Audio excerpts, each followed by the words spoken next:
नमस्कार। और सभी अपना क्वालिटी टाइम स्पेंड करते हैं किसी ना किसी तरीके से। जब खाली टाइम मिलता है तो कोई किसी तरह से कोई किसी तरह से करता है।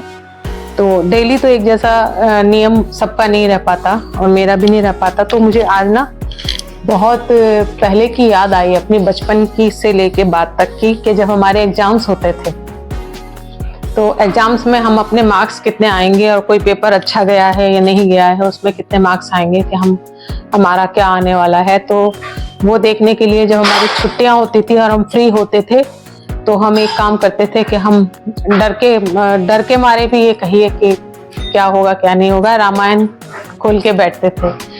और रामायण जो है ना, देखिए श्री रामचरितमानस की जो पुस्तक है मेरे हाथ में भी है इस समय पे। और रामचरितमानस की पुस्तक जब आप पढ़ते होंगे, रामायण पढ़ी जाती है तो ज्यादातर क्या होता है कि जब किसी के घर में अखंड रामायण का पाठ किया जाता है या मंदिर में होता है या जो लोग डेली पढ़ते हैं कुछ ना कुछ, तो वो तो सब पढ़ते ही हैं कि उनको कंठस्थ भी होती है। बहुत सारे दोहे जो रामायण के हैं उनकी मात्राएं और उनके जो सब बराबर होती हैं मात्राओं का एक जो दोहों के अंदर एक खेल कहिए वो होता है, पूरा निश्चित होता है वो एक कितनी मात्राएं एक दोहे के अंदर होती हैं और किस तरह से दोहा बनता है, ये तो सब एक अलग चीज है। और हम क्या करते थे रामायण के लास्ट में, आप भी अपनी रामायण में अगर देखेंगे, ये मैं अपनी एक डायरी ले आई हूँ, ठीक है, ये रख देती हूँ अभी मैं इधर। और रामायण के लास्ट पेज जब आ जाते हैं, पूरी रामायण अखंड रामायण समाप्त हो जाती है, तो लास्ट के ये 2 पेज ये देखिए ये रह जाते हैं। तो इनमें क्या होता है, श्री राम शलाका प्रश्नावली करके एक आपको पेज दिखाई देगा और उसको मैं पढ़ के सुना देती हूँ कि मानसा अनुरागी महानुभावों को श्री राम शलाका प्रश्नावली का विशेष परिचय देने की कोई आवश्यकता प्रतीत नहीं होती, कि उनकी महत्ता एवं उपयोगिता प्राय सभी मानस प्रेमी परिचित होंगे। अतः केवल उसका उन्होंने कहा है कि जो जानते हैं सब उनको तो इसका परिचय कराने की जरूरत नहीं है, लेकिन सब लोग नहीं जानते। और बात हम इतना कार्यों में सब लोग व्यस्त हैं, बच्चों से लेके बड़ों तक सब व्यस्त हैं, कि इस टाइप की धार्मिक पुस्तकों को पढ़ने का जो समय है ना, वो कम ही लोगों को ये कहिए कि नसीब होता है। तो इसमें एक जब मैंने बताया आपको नीचे, तो इस तरीके से एक प्रश्नावली दी गई है, ये ध्यान से देखिएगा, ये नीचे प्रश्नावली है, इसमें कुछ मात्रा है कुछ अक्षर हैं, उनके ऊपर मात्राएं दी गई है। अब वो मात्राएं क्यों दी गई हैं, क्यों अक्षर दिए गए हैं, ये पूरी एक प्रश्नावली और कितने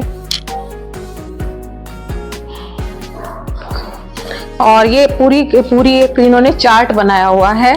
और चार्ट के अंदर मैं आपको पढ़ के सुना दूं, सु प्रा उ बी हो मु ग ब सु न बी घ धी ई ध, इस तरीके से पूरे को चार्ट को बनाया गया है।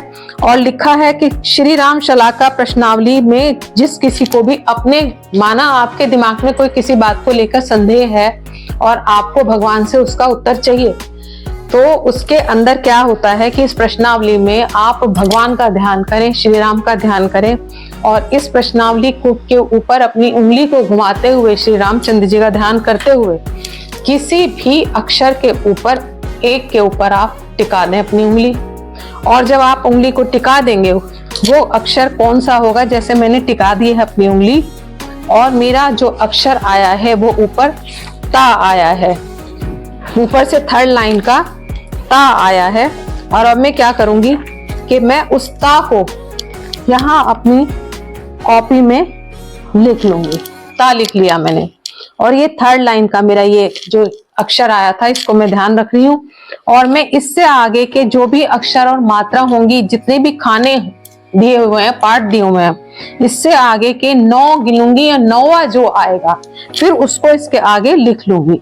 यानी ता आया तो फिर 1 2 3 4 5 6 और 7 8 9 पे आया न, ता न लिख लिया मैंने आगे और मेरी इस पे उंगली भी रहेगी। और यहाँ मैंने ना लिख लिया। अब ना के बाद फिर मैं 9 गिनूंगी, ये कु जो मारी इस तरह से 4 5 6 7 8 9, ये आया हा हो, हा और ओ की मात्रा हो, तना हो।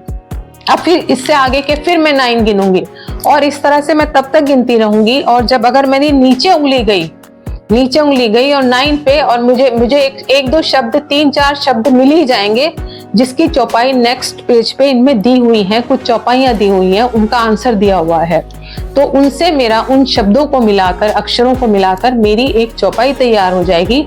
9 आगे के हम गिनते चले जाएंगे और जब मेरी चौपाई एक तैयार हो जाएगी उसमें, तो फिर मैं उसको निकालकर नेक्स्ट पेज पे आपको दिखाऊंगी।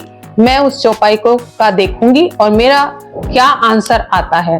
यानी मैंने जो अपने बारे में सोचा है, जो मन में सोचा था धारणा कि मुझे उसका उत्तर क्या मिलता है, तो वो मुझे मिल जाएगा।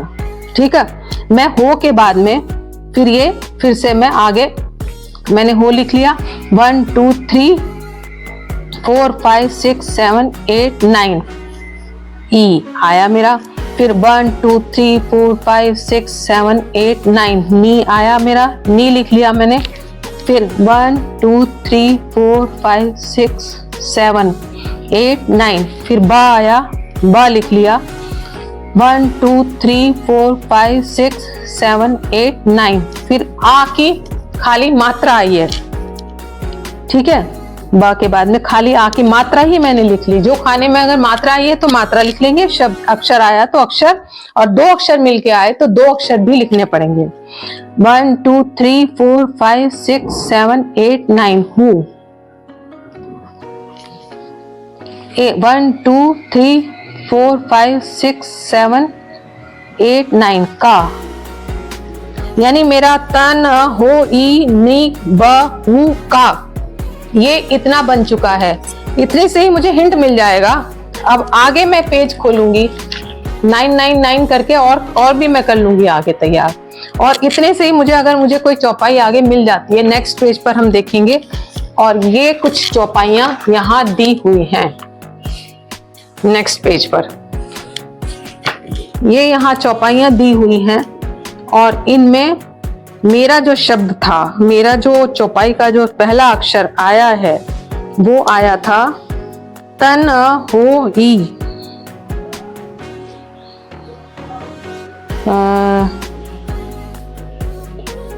वरुण सुफल,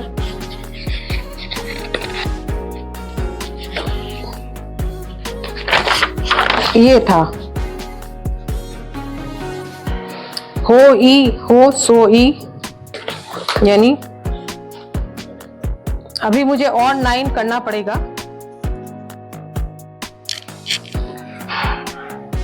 तो ये देखिए, मैंने जो लिखा था ना रामायण की इस प्रश्नावली रामशलाका से, तो मेरी जो प्रथम लाइन आई थी तन होई निबाहु का लख नी मी जी मी जिमी जाने। और मैंने इसका, क्योंकि जब मैंने इसके नाम का, जिनको याद है वो तो एकदम बता देंगे, लेकिन मुझे याद नहीं है, तो मैंने इसको गूगल से सर्च किया कि रामायण की कौन सी चौपाई है, ये कहाँ है।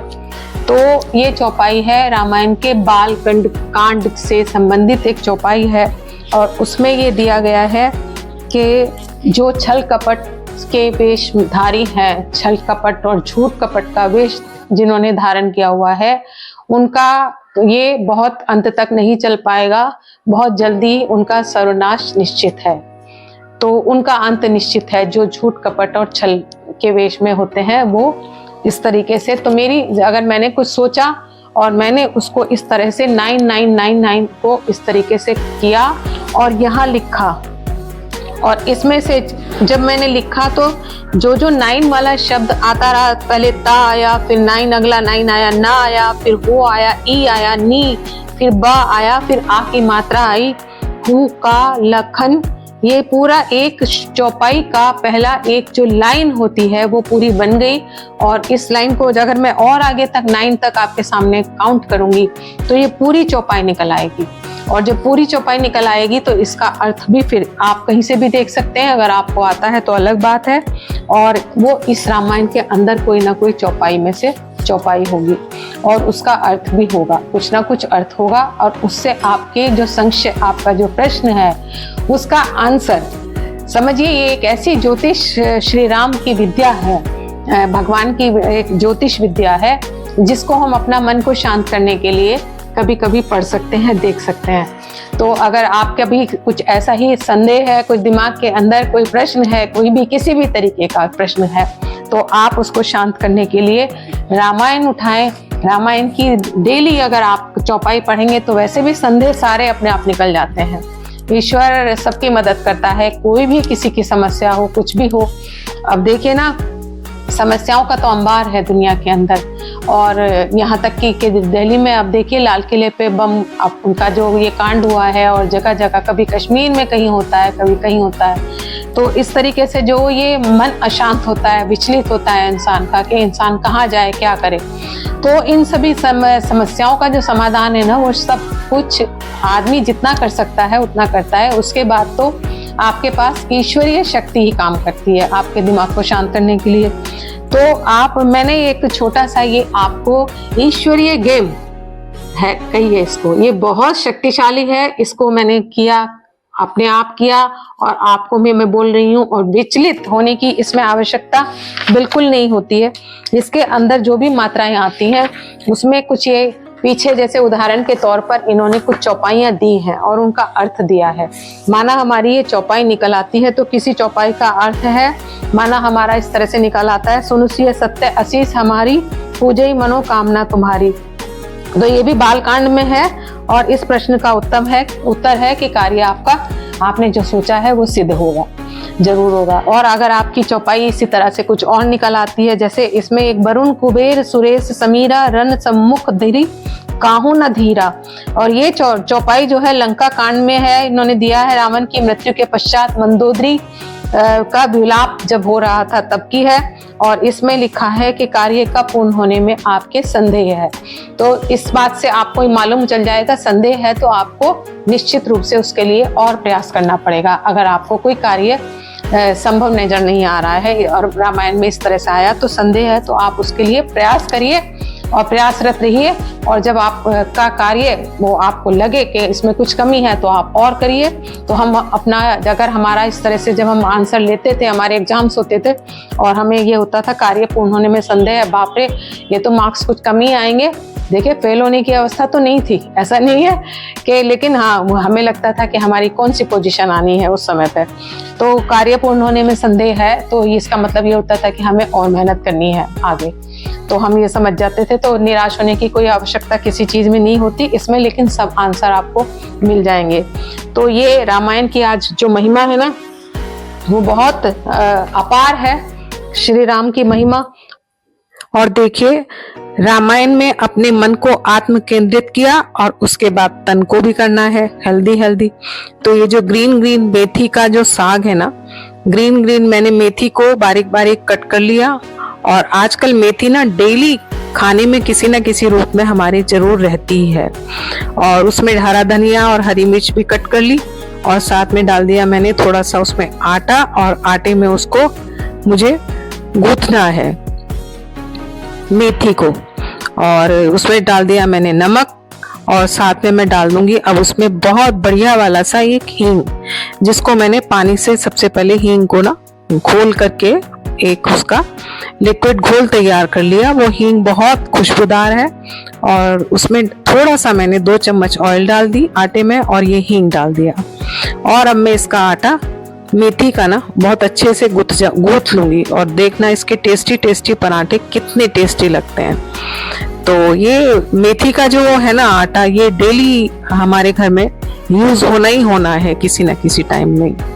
तो चाहे वो नाश्ते में हो, चाहे उसमें रायते से खाने में हो, किसी भी तरीके से हो।